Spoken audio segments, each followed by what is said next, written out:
It's Wednesday afternoon, school's out, and 13-year-old Jade Marr is doing what thousands of kids in San Francisco do after school, debating what drink to get at the corner store. Chocolate milk, Sprite, or Coke.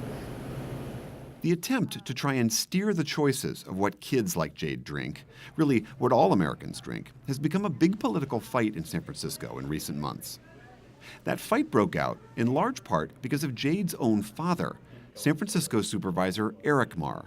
If you just think about this, my daughter's generation, 1/3 of them will develop type 2 diabetes in their lifetime. 1/3. And if you're Black or Latino, it's 1/2. Despite its reputation as a mecca for healthy food and healthier living, San Francisco still suffers from high rates of obesity and diabetes. Nearly half of San Franciscans are overweight or obese. Officials say not only is this bad for those individuals, but they say those ailments cost taxpayers as well. At least an estimated $750 million a year in San Francisco alone. Supervisor Marr argues that sugary drinks are one of the prime culprits in this health crisis, and so earlier this year, he introduced an initiative that, if passed by voters in November, would raise taxes on sugary drinks across the city. Here's how it would work. The city would impose a 2 cents per ounce tax on any beverages that contain added sugar or non-diet sweeteners. So, any soda, tea, energy drink, whatever has added sugar in it gets the tax. The tax is imposed on the distributors, who would then pass it on to the retailers. Proponents hope store owners would then raise the price of those sugary drinks in their stores. For example, a can of soda that now sells for, say, 99 cents would now cost about $1.24. A 2-liter soda, currently at about $3.99, would be more than $5. The whole idea behind the tax is when those sugary drinks are pricier than their counterparts, consumers will choose something else, something healthier, something that isn't hit with the tax. I think when a consumer sees that a product will cost a little bit more, they will either reduce their consumption of that harmful product, but also they might choose a healthier option, non-fat milk drinks, even water as the healthiest and most readily available and accessible drink as well. The city estimates this tax could both reduce consumption of sugary drinks by up to 30% and could generate upwards of $50 million, money the city plans to steer into programs to cut hunger, increase access to healthier foods, and pay for more PE teachers in schools. It's not the first time we've seen this kind of attempt. Even though Mexico implemented a soda tax earlier this year and saw consumption go down, numerous other communities in the U.S. have tried similar proposals, and most failed to become law. The best-known example, of course, was New York City, where former Mayor Michael Bloomberg tried to ban soda servings bigger than 16 ounces, an idea that made the rounds on late-night TV. No more giant sodas? Come on! This is America, the land of plenty. We haven't even achieved type 3 diabetes yet. We're so close. Bloomberg's initiative, along with many others, were defeated. But that didn't deter officials in San Francisco, where city supervisors debated the proposal. Bullets are not the only thing that are killing African American males. We also have sugary beverages. What is going to stop someone from going across the way to Daly City, to Costco, stocking up on, sugary beverages in another area not in San Francisco? The initiative passed and was placed on the November ballot under the name Proposition E. But then, the beverage industry, much like it did in New York and many other communities, launched a big campaign to defeat the proposal. Some beverages could go up 75%.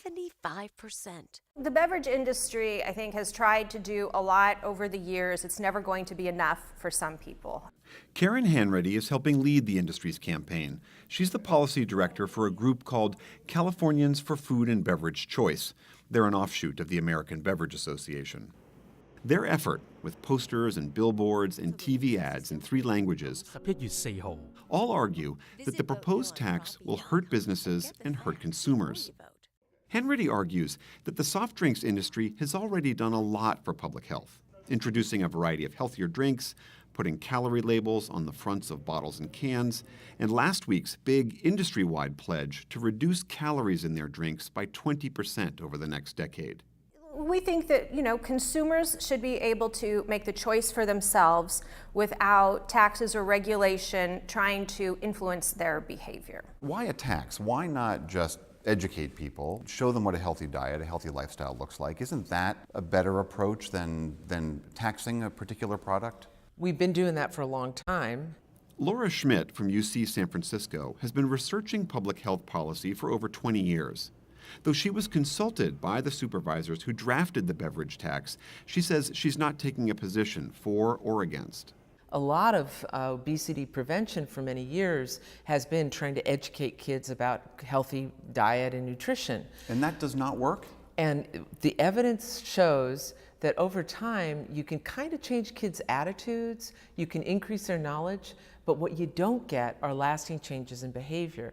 Schmidt says one of the best ways to change behavior is education, but education combined with raising the prices of unhealthy products. There's very strong evidence that taxation is one of the most effective public health interventions for reducing the consumption of harmful products. You raise the price of a product, people use less of that product. Yes. Anything you can do to make that price a little higher is going to discourage the consumer from consuming it in large amounts. Officials in San Francisco argue that your industry's products are part of the reason why we have an obesity and diabetes problem in this country.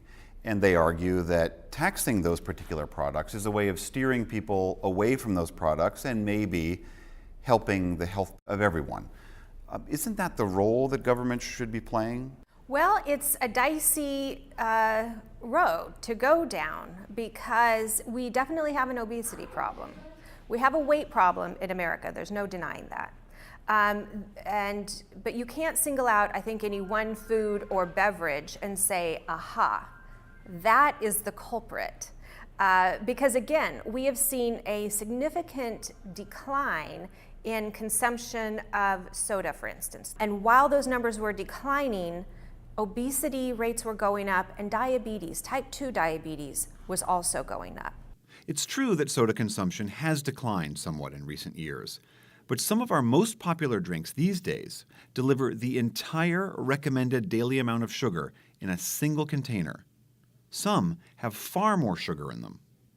In fact, sweetened drinks are still the largest single source of sugar in our diets today. But the debate in San Francisco has gone beyond public health. Critics of the so-called soda tax have raised several other concerns. One being that this tax could be what's called a, quote, regressive tax, one that hurts poorer people more because they tend to buy more sugary drinks.